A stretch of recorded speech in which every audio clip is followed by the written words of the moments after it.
Good morning students, आपका chemistry class में welcome है। आज हम आपको मॉलिक्यूलर मास फाइंड आउट करना बताएंगे कि किसी भी कंपाउंड का मॉलिक्यूलर मास कैसे फाइंड आउट किया जाता है। मॉलिक्यूलर मास फाइंड आउट करने के लिए हमें ईच एलिमेंट्स का एटॉमिक मास लर्न होना चाहिए।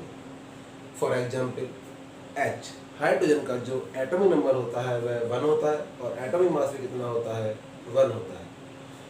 कोई भी एलिमेंट, जो भी आपका एलिमेंट्स होता है, उसका एटॉमिक मास एटॉमिक नंबर के या तो डबल होता है या फिर उससे कुछ मैक्सिमम होता है। एटॉमिक नंबर ईच एलिमेंट्स का हमें याद होना चाहिए। एटॉमिक नंबर और एटॉमिक मास याद करने की शॉर्ट ट्रिक मैं आपको बताऊंगा। उससे पहले आज हम इस वीडियो में मॉलिक्यूलर मास फाइंड आउट करना देखते हैं कि किसी भी कंपाउंड का मॉलिक्यूलर मास कैसे फाइंड आउट किया जाता है। सपोज दैट हमारे पास H2SO4।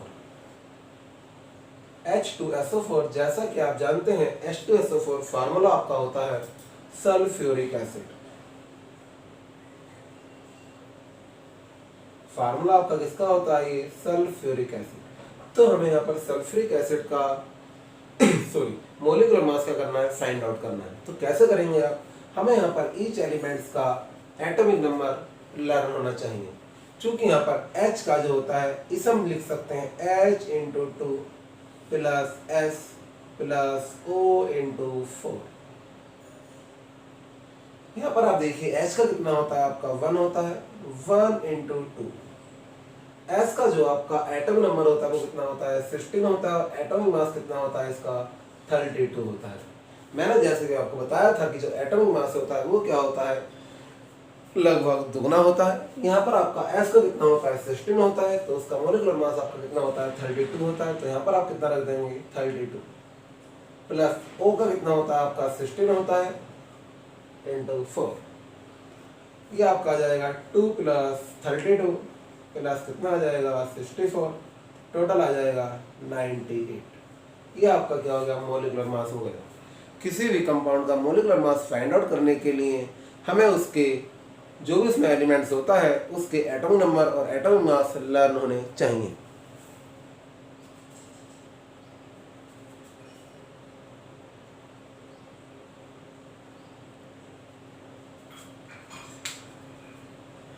इसी प्रकार हम सेकंड एलिमेंट्स का देख लेते हैं, सेकंड कंपाउंड्स का।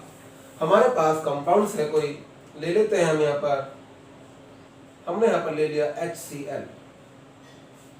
चूंकि HCl जो फार्मूला होता है वो आपका होता है हाइड्रोक्लोरिक एसिड। किसका होता है, हाइड्रोक्लोरिक एसिड। सपोज दैट क्या लिखेंगे, H प्लस Cl। तो हमारे पास क्या होता है, H का होता है 1 और Cl का होता है 35.5। तो ये आपका कितना आ जाएगा, 36.5 आ जाएगा। इस प्रकार हम किसी भी कंपाउंड का मॉलिक्यूलर मास फाइंड आउट कर सकते हैं।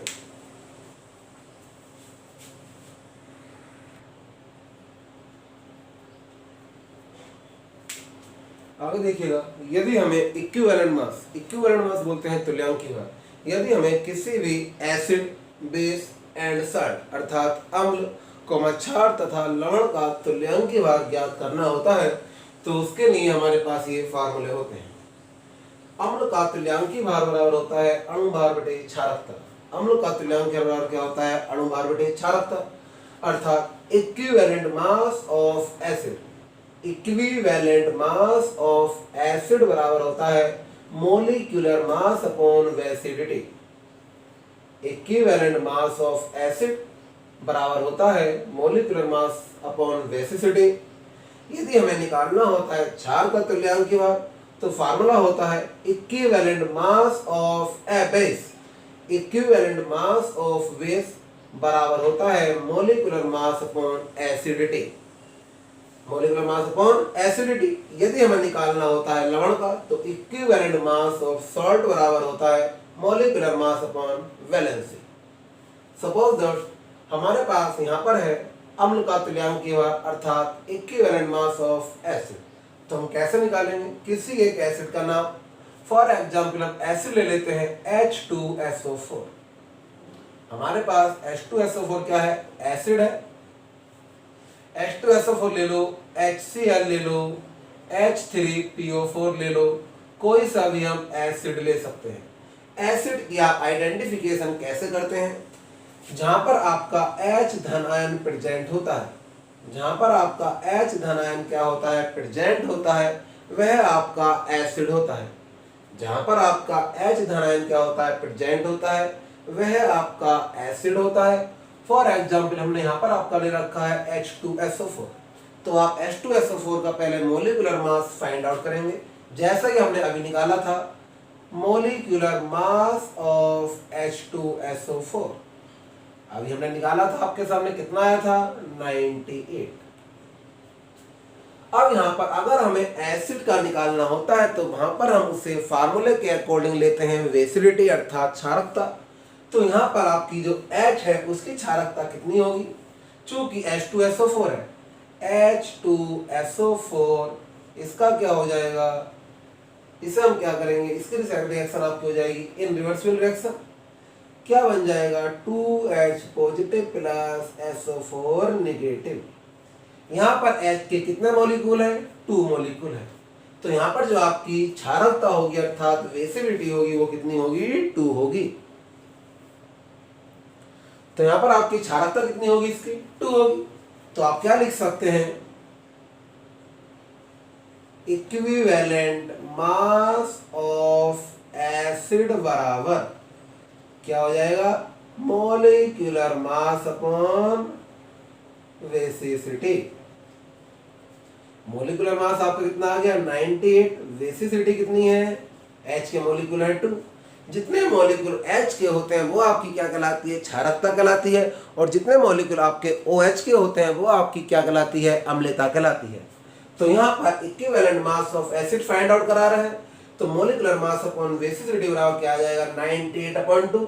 तो बराबर आपका कितना आ जाएगा, ये आपका आ जाएगा 49। तो इक्विवेलेंट मास ऑफ एसिड बराबर आ जाएगा 49।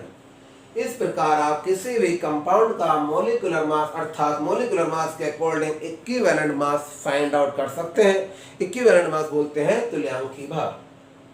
इसी प्रकार हम यहाँ पर देख लेते हैं किसी बेस का। तो देखिए बेस का आप कैसे निकालेंगे। बेस क्या होते हैं, जिसके लास्ट में क्या होता है, OH क्या होता है, प्रेजेंट होता है, वे आपके क्या होते हैं, बेस होते हैं। जहां पर क्या होता है, OH क्या होता है, प्रेजेंट होता है, वे आपके क्या होते हैं, बेस होते हैं। चूंकि हम फॉर एग्जाम्पल ले लेते हैं यहाँ पर NaOH, क्या ले लेते हैं, NaOH, KOH, और बहुत सारे आपके क्या होते हैं, स्ट्रॉन्ग बेस होते हैं। यहाँ पर आपका NaOH एंड KOH क्या होते हैं, स्ट्रॉन्ग बेस होते हैं। दोनों ही क्या है, स्ट्रॉन्ग बेस है। हमें यहाँ पर OH क्या है, प्रेजेंट है। यहाँ पर OH के मॉलिक्यूल कितने हैं, दोनों के 1 है। तो यहाँ पर जो इनकी एसिडिटी होगी वो कितनी होगी, 1 होगी, क्योंकि एसिडिटी और वेसिडिटी डिपेंड करता है नंबर ऑफ H धन ion and number of OH ऋण आयन। तो यहाँ पर आपका NaOH है, तो हम यहाँ पर क्या निकालेंगे, इक्विवेलेंट मास ऑफ बेस बराबर आपका आ जाएगा मोलिकुलर मास अपॉन एसिडिटी। तो मोलिकुलर मास बेटा यहाँ पर NaOH का कितना होगा, हमने नहीं निकाला, निकाल लेते हैं। देखिए मोलिकुलर मास ऑफ NaOH कितना आ जाएगा, Na plus O plus H। Na का होता है 23, O का होता है 16 + 1, तो टोटल आपका आ जाएगा 40। ये मोलिकुलर मास किसका आ गया, आपका NaOH का आ गया, जो हमने कितना निकाल लिया है, 40 निकाल लिया है। ठीक है, NaOH का आपका मोलिकुलर मास कितना आ गया, 40 आ गया। यहाँ पर आपका NaOH का मोलिकुलर मास कितना आ गया, 40। मोलिकुलर मास ऑफ NaOH कितना आ गया आपका, ये 40। तो यहाँ पर मोलिकुलर मास कितना हो गया, 40। चूंकि यहाँ पर OH कितना मोलिकुल है, 1 मोलिकुल है, तो कितनी हो जाएगी, यहाँ पर 1 हो जाएगी। तो ये आपका कितना आ जाएगा, 40 आ जाएगा। इस प्रकार आप किसी भी कंपाउंड का इक्विवेलेंट मास फाइंड आउट कर सकते हैं। इसमें भी आपका एक रह गया है सॉल्ट का। तो देखिए सॉल्ट का आप कैसे निकालते हैं।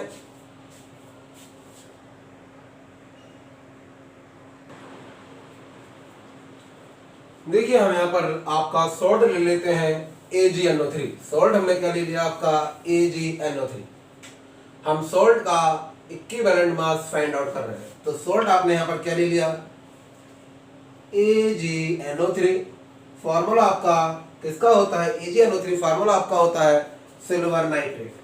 तो हम सिल्वर नाइट्रेट क्या कर रहे हैं इक्विवेलेंट मास फाइंड आउट कर रहे हैं। तो कैसे निकालेंगे देखिए इक्विवेलेंट मास ऑफ